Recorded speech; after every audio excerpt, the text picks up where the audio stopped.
Le Salon international du livre de jeunesse de Conakry s'est tenu du 18 au 21 novembre 2020 au Centre culturel franco-guinéen. Le thème portait sur le numérique, une opportunité pour le livre de jeunesse. L'événement s'est déroulé dans les 5 communes de Conakry. Entre autres, l'exposé des livres, le discours d'ouverture du salon, lu par M. So, le directeur général des éditions Gandal. L'intervention des invités, notamment le représentant du ministre de l'Éducation nationale et l'alphabétisation. Bien, merci. D'abord, le département a été très heureux d'être invité à cette cérémonie de 4e édition du Salon du Livre. Mais ce qui m'a aussi beaucoup plus impressionné, c'est le fait que pendant cette période de Covid-19, donc une période très difficile, les gens, non pas en Guinée, mais en dehors de la Guinée, se sont déplacés pour venir assister à ce salon. C'est déjà très important. Et le second facteur, c'est l'engouement qu'il y a eu ici, malgré que la période est très dure. Les gens se sont déplacés d'un peu partout, ils sont venus. Mais aussi, sans oublier qu'à cette occasion, le département a eu des cadeaux. Et ces cadeaux à l'endroit des tout-petits, et que nous utiliserons à bon escient. Ça nous va droit au cœur, comme je l'ai dit tout à l'heure, quand on me présentait, on m'avait donné la parole.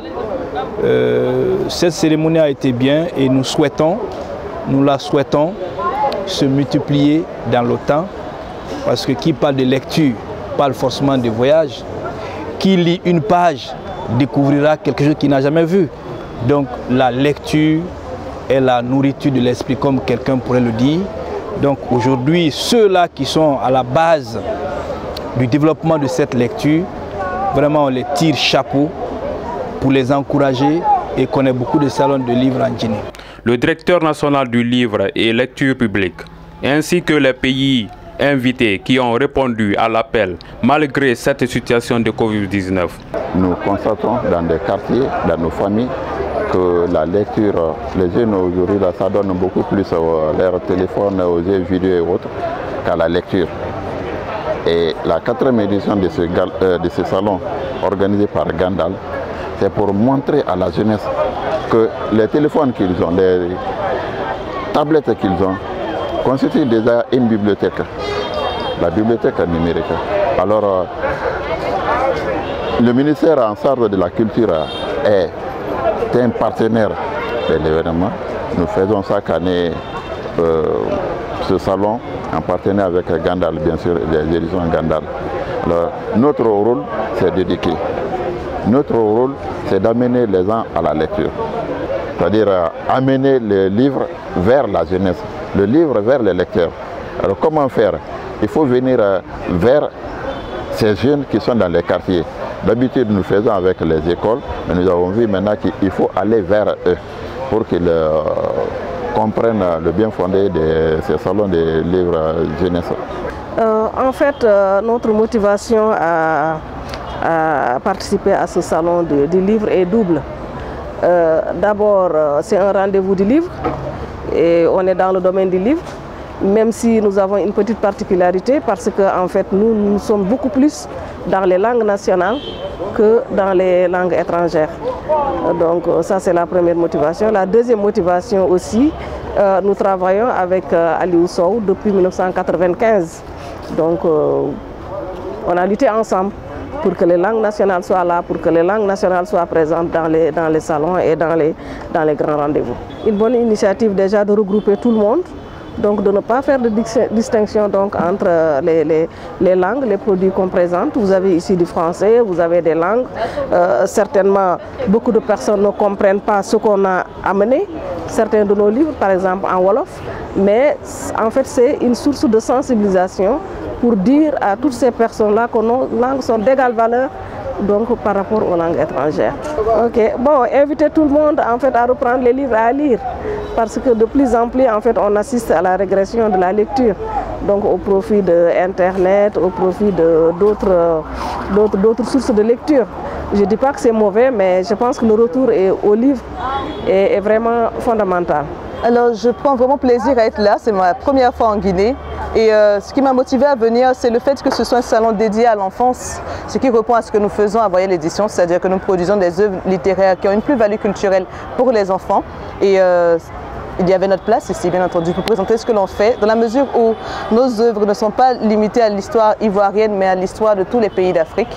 Donc il fallait qu'on vienne présenter ce que l'on produit ici au peuple guinéen. Pour la Guinée, j'ai envoyé la collection Bulle. C'est un ensemble d'ouvrages qui racontent l'histoire de l'Afrique pays par pays. Nous parlons des civilisations anciennes africaines, des rois et des reines qu'on peuplé, qui ont eu un impact sur leur communauté dans les temps anciens. L'histoire de la Côte d'Ivoire, du Bénin, de l'Angola, de l'Éthiopie, du Mali sont présentés par numéro. Et aussi nous avons fait un spécial sur les inventeurs africains pour dire que oui, en Afrique on avait des inventions, on avait des écritures, on avait de la médecine, de l'astronomie, plein de choses que nos enfants ne connaissent peut-être pas aujourd'hui mais dont ils devraient s'imprégner et être fiers. Et nous les présentons aux enfants à travers cette collection. Et voilà, nous avons eu envie de présenter ces numéros-là avant la production du numéro spécial Guinée. Arrête du Sénégal, Voyelle du Côte d'Ivoire et Kori du Mali. Pour le dernier jour du salon, on a eu l'intervention du directrice littéraire des éditions Gandal. Bon, vous savez que nous, en tant qu'éditeurs, notre objectif premier, c'est de produire des livres. Donc, les écrivains, ils nous proposent leurs manuscrits. Nous faisons des sélections en fonction de nos politiques éditoriales. Et nous, particulièrement, Édition Gandal, qui est le leader en Guinée dans le domaine de la littérature de jeunesse, donc nous produisons des livres de jeunesse qui sont assez diversifiés pour proposer aux enfants guinéens des livres d'abord écrits par des auteurs guinéens pour les enfants guinéens, mais aussi nous publions des écrivains étrangers qui viennent publier chez nous. Donc c'est en fonction de ça et tenant compte du fait qu'il y a très peu d'accessibilité aux livres de jeunesse, que ce soit dans nos écoles ou dans les familles guinéennes, nous disons que la première chose à faire, c'est de proposer une offre. Il faut donc offrir des livres que les gens viennent voir, que les parents viennent voir, les enseignants et les élèves qu'ils viennent voir et qu'ils constatent qu'effectivement il y a une offre diversifiée et de qualité. Et à côté de ça, nous développons d'autres politiques de dotation de livres de lecture à certaines écoles que nous ciblons soit par le canal des partenaires qui nous aident, dont le PNUD, l'UNICEF, APROLEC, etc. Mais aussi, nous initions nous-mêmes des projets tels que le projet Bibliomal. Et vous avez vu, par exemple, aujourd'hui, nous offrons 5 bibliomals qui sont destinés à 5 écoles primaires sélectionnées à travers les 5 communes de Conakry. Et demain, l'UNICEF en offrira 10 qui ont été aussi préparés par Édition Gandal. Et que, donc, mais ça va être pour les communes de convergence à travers le pays. C'est une édition totalement nouvelle dans sa conception, puisque à cause du Covid, on a dû prendre des précautions sanitaires importantes et pour faciliter l'accès aux enfants sans prendre de risque de contamination, on a installé 6 sites avec des livres de tous les éditeurs invités à Kaloum, dans les 5 communes en fait, qu'on n'aurait jamais pu toucher autrement. Vous n'imaginez pas les enfants de Taouya ou de Matoto, de la commune de Matoto, venir jusqu'au centre culturel. C'est beaucoup trop loin pour eux.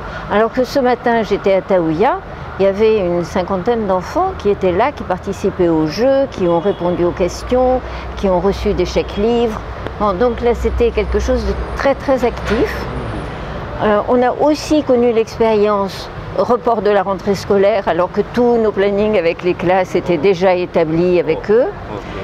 On a rebondi, les enseignants ont été formidables aussi, puisqu'ils ont cherché des enfants, des tout petits groupes, pour venir participer au jeu les 3 jours précédents. Donc c'est une expérience nouvelle qui nous a demandé beaucoup d'adaptation, mais qui s'est très bien passée. Et sur les événements importants, il y avait des choses qu'on tenait à faire, enfin, qui n'étaient pas trop compliquées, comme les bibliomals. On a lancé 10, 15, 16 bibliomales pendant ces 3 jours. Alors elles ont été financées soit par des particuliers, des dons, soit par le PNUD, soit par l'UNICEF, et elles sont destinées à des écoles primaires. Adressées aux parents d'élèves, parce que ça me semble être la cible la plus importante. Les parents d'élèves sont responsables de l'éducation de leurs enfants. Ils les confient à l'école. Et l'école a charge de leur apprendre à lire, à écrire en français.